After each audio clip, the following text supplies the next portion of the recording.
നമസ്കാരം. മലയാളി വാർത്ത ആനുകാലികത്തിലേക്ക് സ്വാഗതം. അങ്ങനെ 10 ദിവസത്തിന് ശേഷം ആദ്യമായിട്ട് രാഹുൽ മാങ്കൂട്ടത്തിന് ഒരു ആശ്വാസത്തിന്റെ വാർത്ത വരികയാണ്. ഇടക്കാലമാണെങ്കിലും ഒരു ആശ്വാസം തന്നെ നമുക്ക് വേണമെങ്കിൽ പറയാം.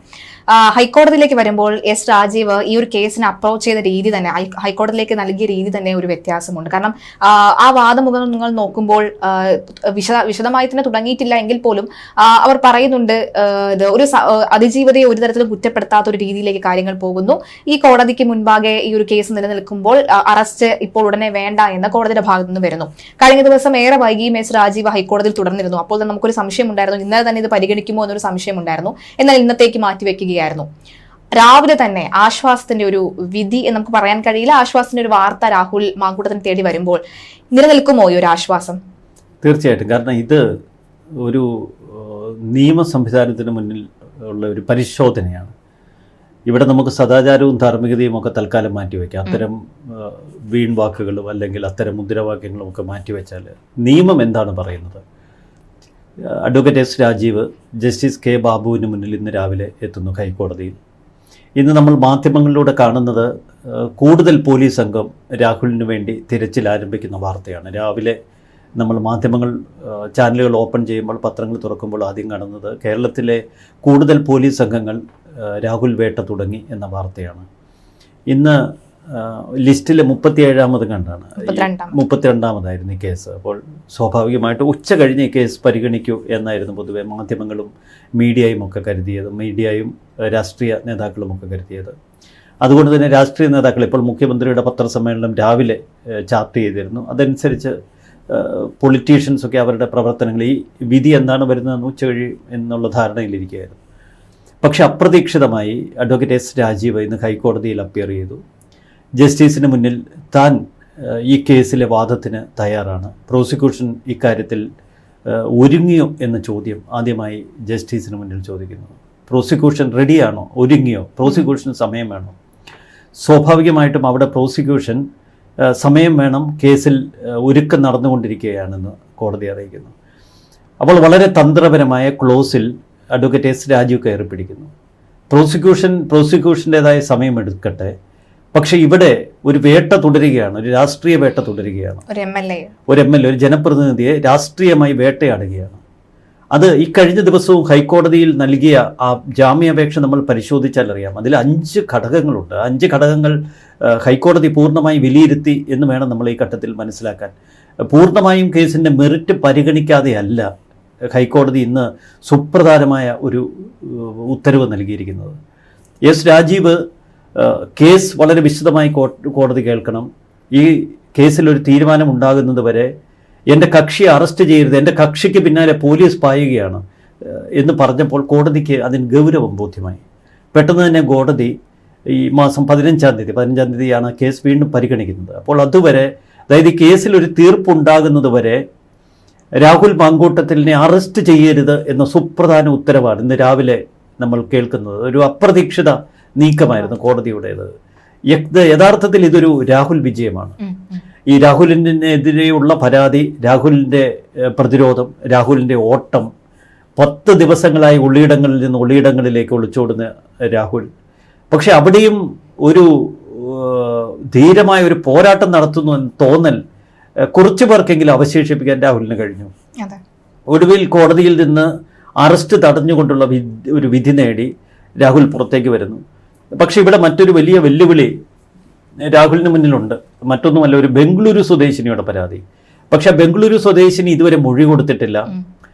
ഇമെയിലിൽ വന്ന ഒരു പരാതിയുടെ അടിസ്ഥാനത്തിൽ ആ യുവതിയെ ഫോണിൽ ബന്ധപ്പെട്ടു എന്നതിൻ്റെ പേരിൽ മാത്രം ഒരു FIR രജിസ്റ്റർ ചെയ്തിരിക്കുകയാണ്. അത് ജാമ്യമില്ലാ കുറ്റം നിലനിൽക്കുന്നുവെങ്കിലും ആ FIR അനുസരിച്ച് രാഹുൽ ഇപ്പോൾ ഹാജരായാലും രാഹുലിനെ അറസ്റ്റ് ചെയ്താൽ അപ്പോൾ തന്നെ ജാമ്യത്തിൽ വിടേണ്ടി വരും.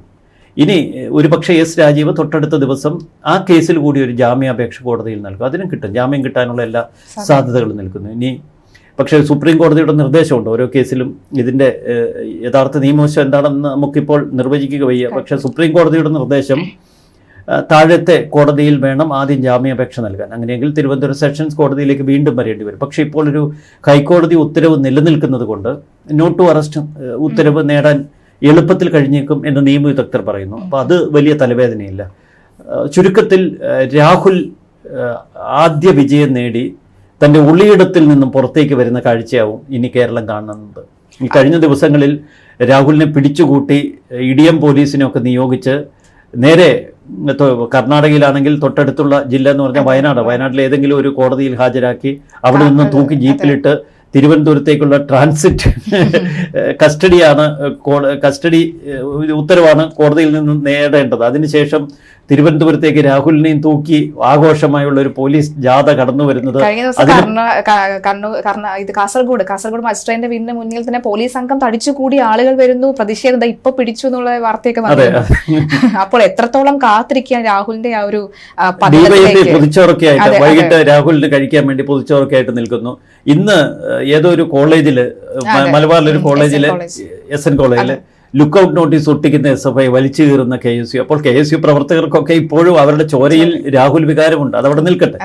എന്തായാലും നമ്മൾ കാണാൻ ഉദ്ദേശിച്ചിരുന്നത്, കേരളത്തിൽ അങ്ങനെ ഒരു പബ്ലിസിറ്റി കൊടുത്തിരുന്നത്, രാഹുലിനെ അങ്ങനെ കർണാടകയിൽ നിന്ന് തിരുവനന്തപുരത്തേക്ക് ആഘോഷമായി കൂട്ടിക്കൊണ്ടുവരുന്ന ഒരു കാഴ്ചയാണ്. അപ്പോൾ അനേക പോലീസ് വാഹനങ്ങൾ, ഒരുപക്ഷെ പോലീസ് വാനിലെ കൊണ്ടുവരാൻ കഴിയുള്ളൂ, സുരക്ഷയൊക്കെ മുൻനിർത്തി. ആ പോലീസ് വാനിൽ രാഹുൽ കടന്നു വരുമ്പോൾ മാധ്യമങ്ങൾ, പണ്ട് കോയമ്പത്തൂരിലേക്ക് CD അന്വേഷിച്ച്, ഉമ്മൻചാണ്ടിയുടെ CD അന്വേഷിച്ച് പോയതിന് സമാനമായി തിരുവനന്തപുരത്തേക്ക് വരുമ്പോൾ മാധ്യമങ്ങൾ അനുഗമിക്കുന്നു. തിരുവനന്തപുരത്ത് രാഹുലിനെ ഇറക്കുന്നു, കസ്റ്റഡിയിൽ വാങ്ങുന്നു, ചോദ്യം ചെയ്യുന്നു. ഈ ഒരു കലാപരിപാടി ഈ 9-ാം തീയതി വരെ തുടർന്ന് തദ്ദേശ ഭരണ തെരഞ്ഞെടുപ്പിനെ പൂർണ്ണമായി ഹൈജാക്ക് ചെയ്ത് അട്ടിമറിക്കാം എന്നതായിരുന്നു പിണറായി വിജയന്റെയും CPM-ന്റെയും ഒക്കെ കണക്കുകൂട്ടൽ. അതിൻ്റെ ഒരു അമിട്ട് പൊട്ടിക്കുകയെ ഇന്നലെ മുഖ്യമന്ത്രി പിണറായി ചെയ്തത്. ഇതുപോലെ ഒരു ലൈംഗിക വൈകൃതത്തിനുടമ കേരള രാഷ്ട്രീയത്തിൽ, അതും കോൺഗ്രസിൽ നിങ്ങളുടെ ഒരു ഫ്യൂച്ചർ അസറ്റായിട്ട് നിങ്ങൾ കൊണ്ടു നടക്കുകയായിരുന്നില്ലേ എന്നാണ് മുഖ്യമന്ത്രി ചോദിച്ചത്. ഇന്ന് രാവിലെ നമ്മൾ കണ്ടത് തികച്ചും ഭിന്നമായ ഒരു കാഴ്ചയാണ്. കോൺഗ്രസ് വളരെ പ്രതിരോധത്തിലായിപ്പോയി ഇന്നലെ വൈകുന്നേരത്തോടെ. കാരണം മുഖ്യമന്ത്രി കോൺഗ്രസിനെതിരെ അടിച്ച് രാഹുലിനേക്കാൾ ശക്തമായി കോൺഗ്രസിനെതിരെ ആഞ്ഞടിക്കുകയും ചെയ്തത്. കാരണം അവർ ഉന്നം വെക്കുന്നത് എങ്ങോട്ടേക്കാണ് എന്നത് കൂടുതൽ വ്യക്തതയുള്ളതായിരുന്നു ഇന്നലെ. കാരണം ഷാഫിയിലേക്ക്, മറ്റ് ചില MLA-മാരിലേക്ക്, വിൻസെന്റിൻ്റെയൊക്കെ പേരെടുത്ത് പറഞ്ഞുകൊണ്ട് ഇന്നലെ മുഖ്യമന്ത്രി കോൺഗ്രസിനെ ആക്ഷേപിച്ചിരുന്നു.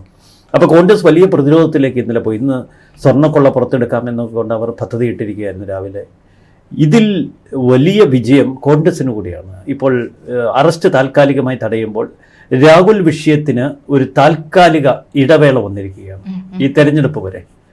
അപ്പോൾ ഇതിനിടയിൽ രാഹുലിനും നിർണായകമായ പല കാര്യങ്ങളും ചെയ്യാൻ ഉണ്ടാവും. നമുക്ക് ഇനി കേസിൻ്റെ ഈ മെറിറ്റിലേക്കൊന്നും വരാം. എന്തുകൊണ്ടായിരിക്കാം ഹൈക്കോടതി ഇപ്പോൾ അറസ്റ്റ് തടഞ്ഞത്? നമ്മൾ കേട്ടത് വലിയ പെർവേർട്ടഡായ സെക്ഷൽ മാനിയാക്കിനെ കുറിച്ചുള്ള കഥകളാണ്. 60-കാരിയെ പീഡിപ്പിക്കുന്ന, സ്വവർഗം ബ്ലഡിലുള്ള ഏത് യുവതിയെ കണ്ടാലും അവരുടെ മേൽ ചാടി വീഴുന്ന ഒരു സെക്ഷൽ പെർവേർട്ട് എന്നുള്ള നിലയിലാണ് ചില മാധ്യമങ്ങൾ, ചിലതല്ല ഒട്ടുമിക്ക മാധ്യമങ്ങളും ഈ രാഹുൽ മങ്കൂട്ടത്തിലിനെ ഇപ്പോൾ വിശേഷിപ്പിക്കുന്നത്. സോഷ്യൽ മീഡിയയിലെ ചിലരുടെ കുറിപ്പുകളൊക്കെ കണ്ടാൽ നമ്മൾ ഇത്ര വഷളായ ഒരു സെക്ഷലി പെർവേർട്ടഡ് ഒരു മനുഷ്യൻ ഇവിടെ ജീവിച്ചിരിപ്പുണ്ടെന്ന് ഓർത്തു പോകും. അത്ര മൃഗീയമായ ആക്രമണമാണ്. നമുക്കതിൻ്റെ ഒരു മനുഷ്യത്വപരമായ എലമെൻറ്റിൽ നിന്ന് തുടങ്ങാം. ഇതൊരു ആരോപണമാണ്. രാഹുലിനെതിരെ പല കോണുകളിൽ നിന്ന് ആരോപണങ്ങളുണ്ട്, നമുക്കതൊന്നും നിഷേധിക്കേണ്ട. പക്ഷെ പല ആരോപണങ്ങൾക്കും ഒരു പൊതു സ്വഭാവമുണ്ട്, ആ സ്ത്രീകളുടെ ഒരു പൊതു സ്വഭാവം. പലരും രാഹുലിനെ തങ്ങളുടെ ഭർത്താവാക്കാൻ ആഗ്രഹിച്ചിരുന്നു, അല്ലെങ്കിൽ രാഹുൽ അവർക്ക് അത്തരം പ്രതീക്ഷകൾ കൊടുത്തിരുന്നു. അതിൻ്റെ മറവിൽ ഇയാൾ ചൂഷണം ചെയ്തു എന്നൊക്കെയുള്ള പലവിധ കഥകളാണ്. ഇതൊരു തലമുറയിലേക്ക് കൂടി പടർന്ന ഒരു പ്രശ്നമാണ്. രാഹുൽ ഇപ്പോൾ ജനപ്രതിനിധിയാണ്, ഭാവി മന്ത്രിയൊക്കെ ആയിരിക്കാം എന്ന് കണക്കുകൂട്ടി വലിയൊരു ഫ്യൂച്ചർ അസറ്റ്, പിണറായി വിജയൻ പറഞ്ഞതുപോലെ ഒരു ഫ്യൂച്ചർ അസറ്റ്. അപ്പോൾ ആ അസറ്റ് പലരും ആഗ്രഹിച്ചിരിക്കാം. പക്ഷേ ആഗ്രഹങ്ങളുമായി രാഹുലിൻ്റെ അടുത്തെത്തുമ്പോൾ അവരെയൊക്കെ ചൂഷണം ചെയ്തിട്ടുണ്ടോ ഇല്ലയോ എന്നുള്ള ഒരു വലിയ സംശയം അവിടെ നിൽക്കുന്നു. പക്ഷെ അവിടെ മോഹഭംഗമുണ്ടാകും അനേകർക്ക്. പലപ്പോഴും സ്ത്രീകൾക്ക്, യുവതികൾക്ക് മോഹഭംഗമുണ്ടായാൽ അതിൻ്റെ പക അതിങ്ങനെ കെടാതെ നീറി നിൽക്കും. അത് ആദ്യം ആളിക്കത്തുന്നത് മറ്റുള്ളവരുടെ മുന്നിൽ പകയോടെ വിളിച്ചു പറയുന്ന കാര്യങ്ങളിലാണ്. അത് 1-ൽ നിന്ന് 10ആയി, 10-ൽ നിന്ന് 100ആയി, അത് 10-ൽ നിന്ന് 100ആയി ഇങ്ങനെ ആളിപ്പടരും. പക്ഷെ ഇവിടെ രാഹുൽ ഈ യുവതി പരാതിയുമായി രംഗത്തെത്തിയപ്പോൾ ആദ്യം നമ്മൾ ശബ്ദരേഖകൾ, വാട്സാപ്പ് ചാറ്റുകൾ മാത്രമാണ് കണ്ടത്. ആ ഘട്ടത്തിൽ നമുക്ക് രാഹുൽ ചെയ്തത് വലിയ പാതകമാണെന്ന് ഉള്ളിൽ തോന്നിയെങ്കിലും പലരും പച്ചയ്ക്ക് പറഞ്ഞു ഇതിൽ യുവതിക്ക് കൂടി പങ്കില്ലായിരുന്നു. കാരണം സൗഹൃദവുമായി ആദ്യം രാഹുലിലേക്ക് അടുത്തത് ആ യുവതിയല്ലേ എന്ന്. പക്ഷെ പിന്നീട് സൗഹൃദം രാഹുൽ മുതലാക്കി അവളുമായി ലൈംഗിക ബന്ധത്തിലേർപ്പെട്ടു, ഗർഭചിത്രം നടത്തി എന്നൊക്കെ കഥകൾ പരന്നപ്പോൾ ആദ്യം ആളുകൾ വിശ്വസിച്ചില്ല, ഇതൊക്കെ കെട്ടുകഥയാണ് എന്ന് കരുതി. പക്ഷെ പിന്നീട് ഒരു പരാതിക്കാരി ഇതിന് ഉടമയുണ്ട് എന്ന് തിരിച്ചറിഞ്ഞു. ആദ്യമൊക്കെ ചാനലുകൾ ഈ ശബ്ദരേഖകൾ പുറത്തുവിടുമ്പോൾ, വാട്സാപ്പ് ചാറ്റുകൾ പുറത്തുവിടുമ്പോൾ ഏതോ രണ്ടുപേർ തമ്മിലുള്ള സ്വകാര്യത, അതിലാണ് നമ്മളും ചർച്ചകൾ ഊന്നിയത്. പിന്നീട് ഒരു പരാതിക്കാരി രംഗത്തെത്തുന്നു. ആ പരാതിക്കാരി പരാതിയിൽ ഉന്നയിച്ച വിഷയങ്ങൾ പരിശോധിക്കുമ്പോൾ ബാഹ്യ ഇടപെടലുകളുടെ അല്ലെങ്കിൽ ബാഹ്യ സമ്മർദ്ദമുണ്ടായോ എന്ന് നമുക്ക് പോലും സംശയമുണ്ടാകുമായിരുന്നു. അതാണ് ഇവിടെ രാഹുലിന് അനുകൂലമായത്. ഒന്ന്, ഞങ്ങളുടെ സൗഹൃദം, ഞങ്ങളുടെ സെക്ഷൽ ലൈഫ്, അല്ലെങ്കിൽ പിന്നീട് വന്ന ഗർഭചിത്രം, പിന്നീട് ബ്രേക്കപ്പ്, ഈ 4 ഘട്ടങ്ങളാണല്ലോ. ഈ 4 ഘട്ടങ്ങളിൽ യുവതി പരാതിയിൽ പറഞ്ഞിരുന്നത് ഇതിൽ നിന്ന് വേറിട്ടൊരു കഥയാണ്. സൗഹൃദം എന്ന എലമെന്റ് യുവതി മറച്ചുവെച്ച് താൻ തൻ്റെ വൈവാഹിക ജീവിതത്തിലെ പ്രശ്നങ്ങൾ അവതരിപ്പിക്കാൻ ഒരു പൊതുപ്രവർത്തകനെ സമീപിക്കുന്നു. പിന്നീട് ഞങ്ങൾക്കിടയിൽ ബന്ധമുണ്ടായി എന്ന് ആദ്യം പറയുന്നു. പക്ഷേ അതിലപ്പുറം എൻ്റെ വൈകാരിക തലം ചൂഷണം ചെയ്ത് അയാൾ എൻ്റെ അടുക്കൽ വരികയും എന്നോട് ബന്ധം സ്ഥാപിക്കുകയും തുടർന്ന് ബലമായി എന്നെ റേപ്പ് ചെയ്യുകയും ചെയ്തു എന്നാണ് പരാതിയിൽ. ആ റേപ്പിൻ്റെ ദൃശ്യങ്ങൾ, നഗ്ന ദൃശ്യങ്ങൾ ഇയാൾ സൂക്ഷിച്ചു വെക്കുകയും പിന്നീട് അത് കാട്ടി തന്നെ ഭയപ്പെടുത്തി വീണ്ടും ബലാത്സംഗം ചെയ്യുകയും ചെയ്തുവെന്ന്. ബലാത്സംഗം വീണ്ടും തുടരുകയും അതിനിടയിൽ ഗർഭിണിയായി തന്നെ വീണ്ടും ബലാത്സംഗം ചെയ്യുന്നു. അപ്പോൾ ഈ പരാതി നമുക്ക് പെട്ടെന്ന് ദഹിക്കാൻ കഴിഞ്ഞില്ല. പരാതിയിൽ ചില സംശയങ്ങൾ സ്വാഭാവികമായി ഇത് കേൾക്കുന്ന പലരുടെയും ഉള്ളിൽ തോന്നി. ഗർഭിണിയായ തന്നോട് താൻ ആവശ്യപ്പെട്ടത് കുഞ്ഞിനെ വളർത്തണമെന്നും തനിക്കൊപ്പം നിൽക്കണമെന്നുമാണ്. പക്ഷേ കുഞ്ഞ് ഉണ്ടായാൽ അത് തൻ്റെ രാഷ്ട്രീയ ഭാവി നശിക്കുമെന്ന് പറഞ്ഞു തന്നെ ഭയപ്പെടുത്തി ഗർഭഛിദ്ര ഗുളികകൾ തന്ന് ഗർഭം തകർത്തു. അതാണ് യുവതിയുടെ ആരോപണം. ഇതിൽ ഭീഷണി, നിർബന്ധിത ഗർഭചിത്രം, ന്യൂഡ് പിക്ചേഴ്സ് എടുക്കൽ, ബലാത്സംഗം. അപ്പോൾ ഒരു കേസിൽ ഒരു വേട്ടക്കാരനെ കൊടുക്കുന്ന തലത്തിൽ വളരെ തുറന്നു പറച്ചിലല്ല ഈ പരാതിയിൽ നമ്മൾ കണ്ടത്.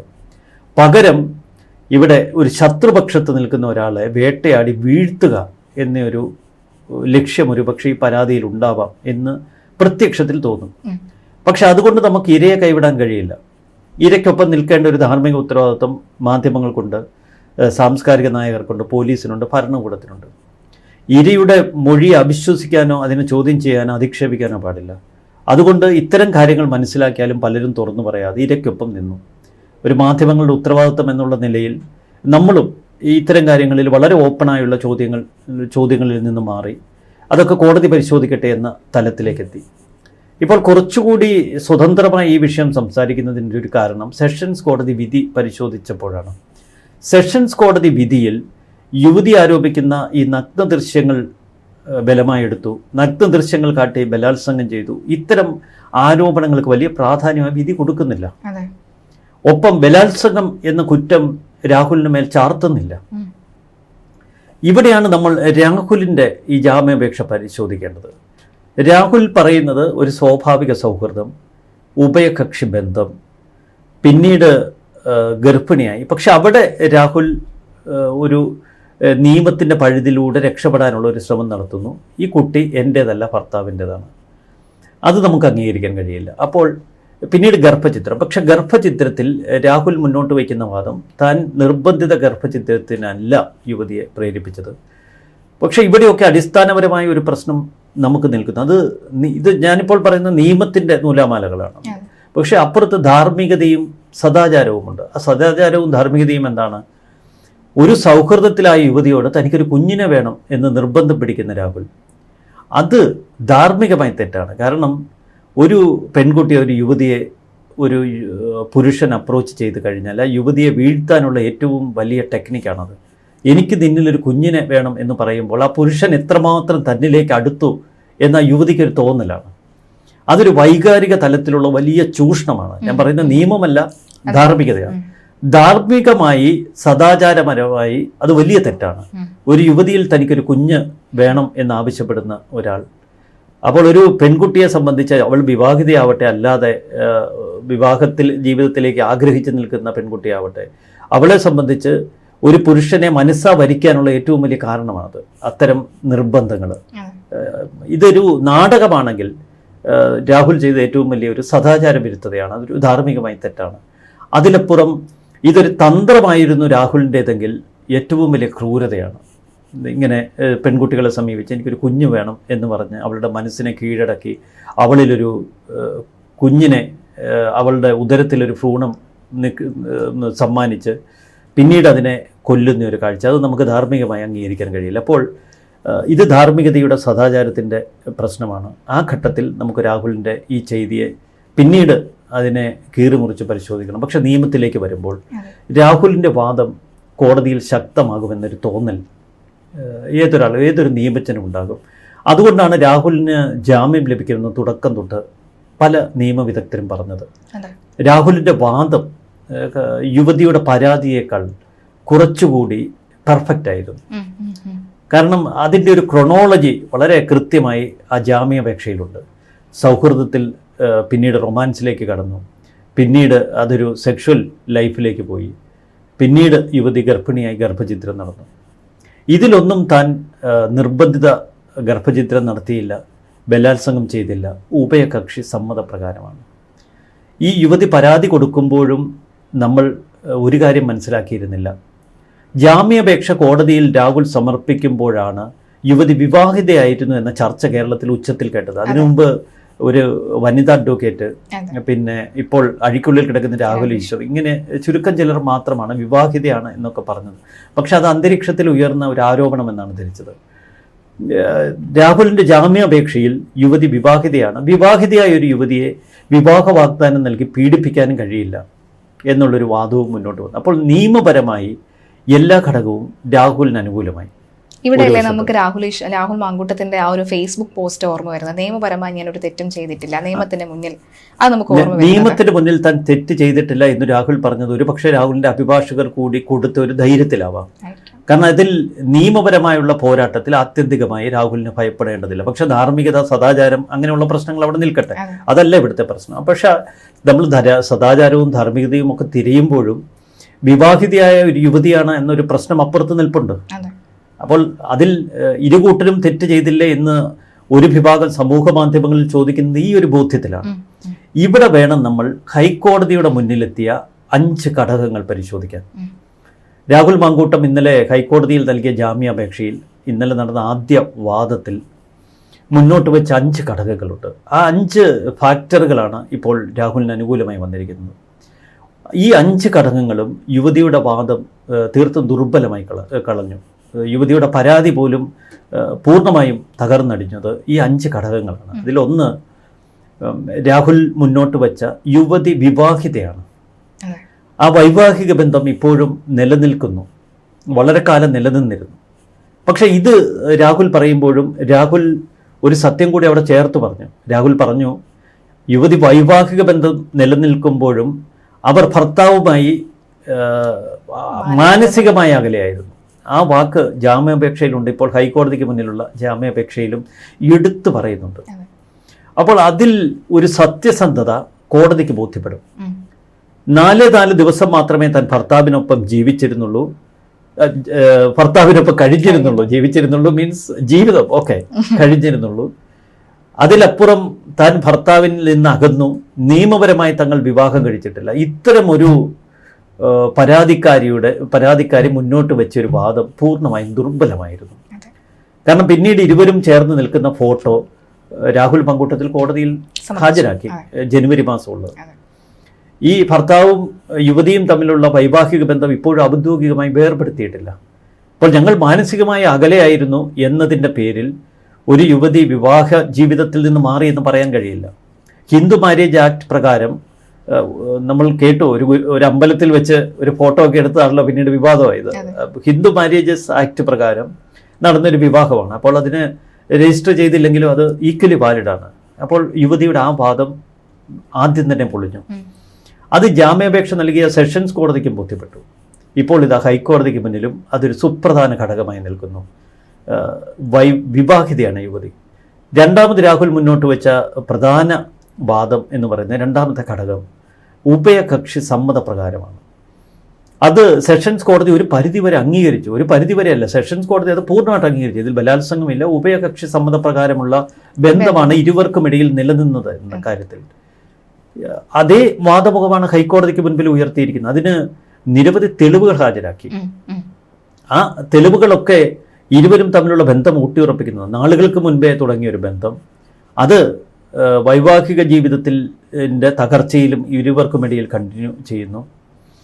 എന്നാൽ ഈ പ്രശ്നത്തിൽ രാഹുൽ ഒരു വ്യത്യസ്തമായ വാദഗതി ഇപ്പോൾ ഹൈക്കോടതിക്ക് മുൻപിൽ നിരത്തിയിട്ടുണ്ട്. സെഷൻസ് കോടതിയിൽ പറഞ്ഞതിനേക്കാൾ ഒരു പടി കൂടുതൽ. രാഹുൽ പറയുന്നത് തങ്ങൾക്കിടയിൽ ഗർഭഛിദ്രം നടന്നു, യാഥാർത്ഥ്യമാണ്. പിന്നീട് തങ്ങൾക്കിടയിൽ ആ ബന്ധം തുടർന്നുവെന്നാണ്. അതാണ് നമ്മൾ അതിശയത്തോടെ കാണേണ്ടത്. അവിടെ വളരെ വിശദമാക്കുന്നുണ്ട് കാര്യങ്ങൾ. താനും യുവതിയും തമ്മിലുള്ള ബന്ധം പിന്നീടും തുടർന്നു, ഗർഭഛിദ്രത്തിന് ശേഷവും തുടർന്നു. അതാണ് ഏറ്റവും അടിസ്ഥാനപരമായുള്ള ഒരു വാദം. എന്നാൽ ഇടയ്ക്ക് വെച്ച് ഞാനും യുവതിയും തമ്മിലുള്ള വാട്സാപ്പ് ചാറ്റുകളും ശബ്ദരേഖയും പുറത്തേക്ക് പോയി. അപ്പോൾ യുവതി പെട്ടെന്ന് ധരിച്ചത് ആ ശബ്ദരേഖയും ചാറ്റുകളുമൊക്കെ താനാണ് മാധ്യമങ്ങളിലേക്ക് കൊടുത്തതെന്ന്. എന്നാൽ അത് യുവതിയുടെ ഒരു സുഹൃത്തിന് കൊടുത്ത് ആ വഴിയാണത് പുറത്തേക്ക് വന്നത് എന്ന് പിന്നീട് നമ്മൾ മനസ്സിലാക്കി. യുവതിക്കും അത് മനസ്സിലായിട്ടുണ്ടാവാം. എന്തായാലും ഈ വാട്സാപ്പ് ചാറ്റുകളും ശബ്ദരേഖയും പുറത്തു വന്നതോടെ ഇതിനെല്ലാം ഉത്തരവാദി താനാണ് എന്ന് യുവതി തെറ്റിദ്ധരിച്ച് തന്നിൽ നിന്നും വളരെയേറെ അകന്നു, തന്നോട് പക തോന്നി. ഇത്തരം വാട്സാപ്പ് ചാറ്റുകളും ശബ്ദരേഖകളുമൊക്കെ മാധ്യമങ്ങൾക്ക് ചോർന്നു കിട്ടിയപ്പോൾ തന്നെ അവർ രാഷ്ട്രീയമായി വേട്ടയാടി എന്ന രാഹുലിൻ്റെ വാദം. അപ്പോൾ ഉഭയകക്ഷി സമ്മതപ്രകാരം ഇരുവർക്കുമിടയിൽ നീണ്ടുനിന്ന സൗഹൃദവും റൊമാൻസും കോടതിയെ ബോധ്യപ്പെടുത്തുന്നതിൽ രാഹുൽ വിജയിച്ചു. ഇതാണ് ഈ കാര്യത്തിലെ മൂന്നാമത്തെ ഘടകം. ഇനി നാലാമത്തെ ഏറ്റവും സുപ്രധാനമായ ഭാഗം ബലാത്സംഗവുമായി ബന്ധപ്പെട്ട വാദം. യുവതി പറയുന്നത് തന്നെ നഗ്നചിത്രങ്ങൾ കാട്ടി ബലാത്സംഗം ചെയ്തുവെന്ന്. പക്ഷെ ബലാത്സംഗം നടന്നു എന്ന് ഒരു തലത്തിലും സെഷൻസ് കോടതി പോലും അംഗീകരിക്കുന്നില്ല. അതേ വാദം ഹൈക്കോടതിക്ക് മുൻപിൽ ഉയർത്തി. ഇത് പൂർണ്ണമായും ഒരു രാഹുലിന് അനുകൂലമായ ഒരു ഘടകമാണത്. ഏറ്റവും സുപ്രധാനമായി രാഹുലിനെതിരെ സെഷൻസ് കോടതിയുടെ ഒരു നിരീക്ഷണമുണ്ടായത് ഗർഭഛിദ്രത്തിലെ ഇടപെടലാണ്. ഗർഭഛിദ്രത്തിലെ ഇടപെടലിന് സെഷൻസ് കോടതിയുടെ മുന്നിലുള്ള തെളിവുകൾ എന്ന് പറയുന്നത് ഈ ശബ്ദരേഖയും വാട്സാപ്പ് ചാറ്റുകളുമാണ്. പക്ഷെ അവിടെ ദുർബലമായൊരു വാദം ആദ്യം സെഷൻസ് കോടതിയിൽ രാഹുൽ മുന്നോട്ട് വെച്ചു. പക്ഷെ അതിൻ്റെ ഏറ്റവും ശക്തമായ വാദമാണ് ഇപ്പോൾ ഹൈക്കോടതിയിൽ നമ്മൾ കാണുന്നത്. ജാമ്യാപേക്ഷയിലും തുടർന്നുള്ള കോടതി വാദത്തിൽ നമ്മൾ കാണുന്നത് ഈ ഗർഭഛിദ്രം നിർബന്ധിതമായി ഭീഷണിപ്പെടുത്തിയാണ് നടന്നത് എന്ന് തെളിയിക്കാൻ യുവതി പോലീസ് സംഘത്തിന് മുന്നിൽ നൽകിയത് അല്ലെങ്കിൽ മൊഴിയിൽ പറഞ്ഞിരുന്നത് ഇതേ രാഹുൽ മാങ്കൂട്ടത്തിൻ്റെ ഒരു സുഹൃത്ത് ഗർഭഛിദ്ര ഗുളികയുമായി വരുന്നു, അയാൾ നിർബന്ധിച്ച് ഭയപ്പെടുത്തി തന്നെ കഴിപ്പിച്ചു, രാഹുൽ വീഡിയോ കോളിൽ ഇത് ഭീഷണിപ്പെടുത്തി ഭയപ്പെടുത്തി എന്നൊക്കെയാണ്. ഈ വാട്സാപ്പ് ചാറ്റുകളും ശബ്ദരേഖയും അന്വേഷണ സംഘത്തിൻ്റെ കയ്യിൽ കൊടുത്തു, കോടതിക്ക് കൊടുത്തു. പക്ഷേ തിരുവനന്തപുരം സെഷൻസ് കോടതിയിൽ തന്നെ അഭിഭാഷകൻ ഒരു വലിയ വാദം മുന്നോട്ട് വച്ചിരുന്നു. ഈ വാട്സാപ്പ് ചാറ്റുകൾക്ക് മുൻപിലും പിൻപിലുമായി ഒട്ടനവധി വാട്സാപ്പ് ചാറ്റുകളും ശബ്ദരേഖകളുമുണ്ട്, അതുകൂടി കോടതി ഒന്ന് പരിശോധിക്കണമെന്ന്. പക്ഷെ അപ്പോൾ യുവതിയുടെ അഭിഭാഷകൻ പ്രോസിക്യൂഷൻ പറഞ്ഞത് ആ ചാറ്റുകളൊക്കെ ഫോണിലില്ല, ഡിലീറ്റ് ചെയ്യപ്പെട്ട നിലയില്ല. അത് രാഹുൽ മാങ്കൂട്ടത്തിൻ്റെ ഫോണിൽ നിന്നും ഡിലീറ്റ് ചെയ്യപ്പെട്ടു. അവിടെ രാഹുൽ മാങ്കൂട്ടത്തിൻ്റെ അഭിഭാഷകൻ ഒരു കാര്യം പറഞ്ഞു, ഒരു ഫോറൻസിക് പരിശോധനയിലൂടെ ആ വാട്സാപ്പ് ചാറ്റുകൾ റിട്രീവ് ചെയ്ത് കോടതി പരിശോധിക്കണമെന്ന്. അപ്പോൾ പ്രോസിക്യൂഷൻ പറഞ്ഞൊരു വാദമുണ്ട്, അത് വളരെ വൾണറബിളായ ചാറ്റുകളാണ്, അതുകൊണ്ടാണ് യുവതി ഡിലീറ്റ് ചെയ്തത്. ഇതേ ചാറ്റുകളിൽ കുറച്ചെങ്കിലും അപ്രതീക്ഷിതമായി ഹൈക്കോടതിക്ക് ഇന്നലെ ജാമ്യാപേക്ഷ നൽകുമ്പോൾ രാഹുലിൻ്റെ അഭിഭാഷകൻ കൈമാറിയിട്ടുണ്ട്. അത് വളരെ സുപ്രധാനമാണ്. അതായത് ഒരു നിർബന്ധിത ഗർഭഛിദ്രമല്ല രാഹുലിൻ്റെ ഭാഗത്തു നിന്നുണ്ടായത്, ഗർഭഛിദ്രം യുവതി കൂടി ആഗ്രഹിച്ചിരുന്നു എന്നുള്ളൊരു വാദം. ഈ വാദം ഹൈക്കോടതിയിലേക്ക് വരുമ്പോൾ സെഷൻസ് കോടതിയിൽ മറ്റൊരു തലം കൂടി നടന്നിരുന്നു, അത് നമ്മൾ പരിശോധിക്കണം. സെഷൻസ് കോടതിയിൽ ഒരു ഘട്ടത്തിൽ യുവതി പ്രോസിക്യൂഷൻ പറഞ്ഞിരുന്നു, അത് യുവതിയുടെ മൊഴിയുടെ അടിസ്ഥാനത്തിലാണ്. ഗർഭിണിയായ തന്നെ വീണ്ടും രാഹുൽ കാണാൻ വന്നപ്പോൾ ആ ഫ്ലാറ്റിൽ നിന്ന് എടുത്തു ചാടും എന്ന് ആത്മഹത്യ ചെയ്യുമെന്ന് രാഹുൽ ഭീഷണിപ്പെടുത്തി. അതിൻ്റെ പേരിൽ താൻ വലിയൊരു മാനസിക സംഘർഷത്തിലൂടെ കടന്നുപോയി. അങ്ങനെ മാനസിക സംഘർഷത്തിലൂടെ കടന്നുപോയി താൻ ഒടുവിൽ ഗർഭഛിദ്രത്തിന് സമ്മതിച്ചു എന്ന് യുവതി പറയുന്നുണ്ട്. അപ്പോൾ ഒരു പെൺകുട്ടിയെ സമ്മർദ്ദത്തിലാഴ്ത്തി ഗർഭഛിദ്രത്തിന് പ്രേരിപ്പിച്ചാലും കുറ്റം നിലനിൽക്കും. ഇത് യുവതി പറഞ്ഞത്, അല്ലെങ്കിൽ പ്രോസിക്യൂഷൻ ഇത്തരമൊരു ഭാഗം ഇതിലേക്ക് കൂട്ടിച്ചേർത്തത് രാഹുലിൻ്റെ പക്കലുള്ള ഈ ശബ്ദരേഖകളെ ഒന്ന് ദുർബലമാക്കാനാണ്. അതായത് യുവതി സമ്മതിച്ചു എന്ന് തെളിയിക്കുന്ന ശബ്ദരേഖ രാഹുലിൻ്റെ ഭാഗത്തുണ്ട്. അതിനെ ദുർബലമാക്കാനാണ് ഇത്തരമൊരു സംഭവം കൂടി ഇതിലേക്ക് കൂട്ടിച്ചേർത്തത്. പക്ഷെ അത് ഫലത്തിൽ രാഹുലിന് അനുകൂലമായി. അപ്പോൾ സെഷൻസ് കോടതിയുടെ വിധിയിലും ആ ഭാഗം പറയുന്നിടത്ത് പൂർണ്ണമായി യുവതിയെ ഭയപ്പെടുത്തി ഭീഷണിപ്പെടുത്തി എന്ന് പറയുന്നില്ല. പകരം യുവതിയെ സമ്മർദ്ദത്തിലാഴ്ത്തിയെന്നാണ് സെഷൻസ് കോടതി വിധിയിലുള്ളത്. അപ്പം ഈ വാദം സെഷൻസ് കോടതി വിധിയുടെ അടിസ്ഥാനത്തിൽ ഹൈക്കോടതിയിലേക്ക് ചെല്ലുമ്പോൾ നിയമം പൂർണ്ണമായും രാഹുലിനെ സംരക്ഷിച്ച് നിർത്തുന്നതാണ്. ഇതിൽ നമുക്ക് ധാർമ്മികതയോ സദാചാരമോ ഒന്നും ഇപ്പോൾ നമ്മൾ തർക്കിച്ചിട്ട് കാര്യമില്ല. നിയമത്തിൻ്റെ വഴിക്ക് പോകട്ടെ എന്നാണ് ഇപ്പോഴും ഇവിടെ എല്ലാ ഭരണകൂടവും പറയാറുള്ളത്, എല്ലാ നേതാക്കളും പറയാറുള്ളത്. അപ്പോൾ നിയമത്തിൻ്റെ വഴിക്ക് തന്നെ പോകുമ്പോൾ രാഹുലിനെ നിയമത്തിന് സംരക്ഷിക്കേണ്ടി വരും ഒരു പരിധിവരെയെങ്കിലും. അതുകൊണ്ടാണ് ഇപ്പോൾ അറസ്റ്റ് തടഞ്ഞിരിക്കുന്നത്. ഇപ്പോൾ ഇത്ര ദിവസം നമ്മൾ കേട്ടത് എന്താണ്? രാഹുലിനെ ഇപ്പം പിടിക്കും, ഇപ്പം വീഴ്ത്തും, രാഹുലിനെ ചുരുട്ടിക്കെട്ടും ഒക്കെ, മറ്റേ ഏറ്റവും ശക്തരായി ഓടാനൊക്കെ മിടുക്കുള്ള നല്ല ആരോഗ്യമൊക്കെയുള്ള ഇടിയൻ പോലീസുമാരൊക്കെ കർണാടകയിൽ എത്തിച്ചു. ഒരു കൊടും കുറ്റവാളിയെ തിരിയുന്നൊരു മട്ടിലാണ് സർക്കാർ ഇത് ആഘോഷിച്ചത്. അതുകൊണ്ടൊരു സംഭവം ഉണ്ടായത്, നമ്മൾ ഏതോ ഒരു സിനിമയിൽ പറയുന്ന പോലെ വെറുത്ത് കുട്ടിശങ്കരനോടൊരു സ്നേഹം തോന്നി എന്ന് പറയുന്ന ഒരു അവസ്ഥയില്ല. കേരളത്തിൽ ഒട്ടനവധി അമ്മമാരും യുവതികളുമൊക്കെ ഈ സോഷ്യൽ മീഡിയയിൽ വരുന്ന കമൻറ്റ് നോക്കിയാൽ മതി, ഇവനെ ഇതുപോലെ തിരയണോ, ഇവൻ എല്ലാവരും ചെയ്യുന്ന തെറ്റല്ലേ ചെയ്തുള്ളൂ എന്നൊക്കെ പറഞ്ഞ് ഈ കമൻറ്റുകൾ നമുക്ക് അതേപോലെ ഇവിടെ റീപ്രൊഡ്യൂസ് ചെയ്യാൻ കഴിയില്ല. കാരണം അതൊക്കെ അധിക്ഷേപത്തിൻ്റെ പരിധിയിൽ വരും. അപ്പോൾ അങ്ങനെയുള്ള കമൻറ്റുകൾ ഇതൊക്കെ ഒരു എല്ലാം കണക്കിലെടുക്കണം. നമുക്ക് തീർച്ചയായിട്ടും രാഹുലിനെ കുറ്റപ്പെടുത്താം. ഒരു രാഷ്ട്രീയ നേതൃനിരയിൽ നിൽക്കുന്ന ഒരാൾക്ക് ഇത്തരം ധാർമ്മികത പുലർത്തണ്ടേ എന്നുള്ള ന്യായമായ ചോദ്യങ്ങൾ ഉയർത്താം. പക്ഷെ അതിലപ്പുറം നിയമത്തിൻ്റെ കണ്ണിലൂടെ നോക്കുമ്പോൾ രാഹുൽ ഇപ്പോൾ സ്വതന്ത്രനായി പുറത്തേക്ക് വരുന്നു, കൊച്ചിയിലേക്ക് തിരിക്കുന്നു എന്നൊക്കെ ഇപ്പോൾ അഭിഭാഷകൻ പറയുന്നു. വരട്ടെ, ഈ കഴിഞ്ഞ ദിവസങ്ങളിൽ രാഹുലിനെ കൊല്ലാനുള്ള സാധ്യതയുണ്ട്, കൊലപ്പെടുത്തിയേക്കും. കാരണം പിണറായി വിജയൻ്റെ കലി അത്രത്തോളം ആനപ്പകയുള്ളതാണ് എന്നൊക്കെ ചിലർ സോഷ്യൽ മീഡിയയിൽ എഴുതുന്നു. മറുവശത്ത് ഈ കഴിഞ്ഞ ദിവസങ്ങളിൽ ഈ സത്യമംഗലം കാട്ടിൽ തൂങ്ങിയാടുന്ന ഏതെങ്കിലും മൃതദേഹങ്ങളുണ്ടോ എന്ന് പരിശോധിക്കണമെന്ന് വരെ നമ്മൾ ഈ സോഷ്യൽ മീഡിയയിൽ കണ്ടിരുന്നു. അപ്പോൾ സത്യമംഗലം കാടിളക്കിയുള്ള പരിശോധന, അതിലിപ്പം നമ്മൾ പോലും ആത്മാർത്ഥമായി ഭയപ്പെട്ടിരുന്നു രാഹുലിന് എന്തെങ്കിലും കടുക്കുകയും ചെയ്താലോ, അത്രയേറെ ദുർബലാവസ്ഥയില്ല. പക്ഷെ അവിടെ അയാൾക്കൊപ്പം ഒരു അഭിഭാഷക സംഘം അതിശക്തമായി നിലകൊണ്ടു. കാരണം എസ് രാജീവിന്റെ റെക്കോർഡ് നോക്കിയാൽ തന്നെ അറിയാലോ. എന്ന് മാത്രമല്ല, ഈ രാഹുലിനെ സംബന്ധിച്ച് ഈ രാഹുൽ എപ്പോഴും ഒരു ടീമിനെ എപ്പോഴും ഒരു ടീമിനൊപ്പം നിർത്തുന്നതിൽ അതൊരു നേതൃഗുണം കൂടിയാണ്. അതിന് അയാൾക്കൊരു പ്രത്യേക ടാലൻ്റ് ഉണ്ട്. ഏറ്റവും ദുർബലാവസ്ഥയിൽ പോലും അയാളെ സംരക്ഷിക്കുന്ന ഒരു അഭിഭാഷകയുടെ കഥ ഇപ്പോൾ വരുന്നു. എവിടെ ചെന്നാലും സ്ത്രീകളെ ഉള്ളൂ, അത് വേറെ കാര്യം. എങ്കിലും അയാൾക്ക് എപ്പോഴും ഒരു ടീം ബിൽഡ് ചെയ്ത് തനിക്ക് ചുറ്റും നിർത്താനുള്ളൊരു അപാരമായ കഴിവുണ്ട്. അത് നമ്മൾ ഒളിവ് ജീവിതത്തിലും കണ്ടു. ഏറ്റവും ഒടുവിൽ ഇന്നലെ പെട്ടെന്ന് നമ്മുടെ ഈ സെഷൻസ് കോടതി വിധി വന്നതിന് തൊട്ട് പിന്നാലെ ഇയാളുടെ മൊബൈൽ ഫോൺ സ്വിച്ച് ഓൺ ആയി. അപ്പോൾ അതിൽ റിംഗ് ടോൺ വരിക സഹചര്യ ഇതായിരുന്നു ആ റിംഗ് ടോൺ. ഇത് കേട്ട് അന്വേഷണ സംഘം സഹചര്യം വിളിച്ചതല്ലേ, ഓടി പാഞ്ഞ് അവിടെ ചെന്നപ്പോൾ അവിടെ ഈ കളിപ്പാട്ടം എന്തൊക്കെ ഇട്ടിട്ട് മൊബൈലും ഇല്ല, രാഹുലിൻ്റെ രോമം പോലും എന്ന് പറഞ്ഞതുപോലെയായിരുന്നു. ഈ ഓപ്പറേഷൻസ് ഒക്കെ വളരെ ശാസ്ത്രീയമാണ്, തന്ത്രപരമാണ്. പിടികൂടാൻ കഴിയാത്ത പിണറായി വിജയനെ സംബന്ധിച്ച് വലിയൊരു പരാജയമാണ്. കോൺഗ്രസ് ഇപ്പോൾ പെട്ടെന്ന് ഇതിൽ നിന്നൊക്കെ ഒന്ന് തടിയൂരിയിരിക്കുന്നു. എന്തായാലും ഹൈക്കോടതിയിൽ ഒരു അനുകൂല വിധി, ഒരു മുൻകൂർ ജാമ്യം 15-ാം തീയതി കോടതി ഈ കേസ് പരിഗണിക്കുമ്പോൾ കിട്ടും എന്നതിൻ്റെ സൂചന തന്നെയാണ് ഈ പ്രാഥമിക വിജയം. രാഹുലിൻ്റെ അറസ്റ്റ് 15-ാം തീയതി വരെ താൽക്കാലികമായി തടഞ്ഞിരിക്കുന്നു. തീർച്ചയായിട്ടും എന്തായാലും എല്ലായിടത്തും വിജയിക്കുന്ന രാഹുലിന് എവിടെയോ പാളിപ്പോയതിന്റെ ഒരു ആഫ്റ്റർ എഫക്റ്റ് ആണല്ലോ ഇപ്പോഴും അനുഭവിച്ചത്. കഴിവുണ്ട്, കയ്യിലിരിപ്പ് മോശമാണ്. അതാണ് ശരിയായ ഒരു ഒറ്റ വരിയിൽ പറഞ്ഞതാണ് രാഹുൽ. ഇപ്പോൾ എന്തായാലും രാഹുലിന് ഒരു ആശ്വാസം തന്നെയാണ് ലഭിച്ചിരിക്കുന്നത്. തുടർന്നും ഈ ആശ്വാസം ഉണ്ടാകുമോ ഇല്ലയോ എന്ന് കാത്തിരുന്ന് തന്നെ കാണേണ്ടതുണ്ട്. എനിക്കൊന്നും പലർക്കും ആശ്വാസമായി കാണും, അറസ്റ്റ് ചെയ്തില്ല, എന്റെ മോനെ അറസ്റ്റ് ചെയ്യാതെ ഇരിക്കുകയാണല്ലോ എന്നൊക്കെ പോലും പറയുന്ന അമ്മമാരെയാണ് നമ്മൾ കാണുന്നത്. ഞാൻ നമ്മുടെ പ്രശോഭയായിട്ടുള്ള ഒരു ചർച്ചയിൽ ഞാൻ പ്രശോഭയോട് വളരെ വൈകാരികമായിട്ട് ഇത്തിരി പ്രതികരിച്ചിരുന്നു. അത് കഴിഞ്ഞ് എനിക്ക് വന്ന ഫോൺ കോളുകൾ ഒരുപാട് പേര് എന്നെ വിളിച്ചിട്ട് ഞങ്ങളുടെ ഉള്ളിലുള്ളതാണ് പറഞ്ഞത്. അപ്പോൾ എനിക്കതൊരു വലിയൊരു ഇത് തോന്നി.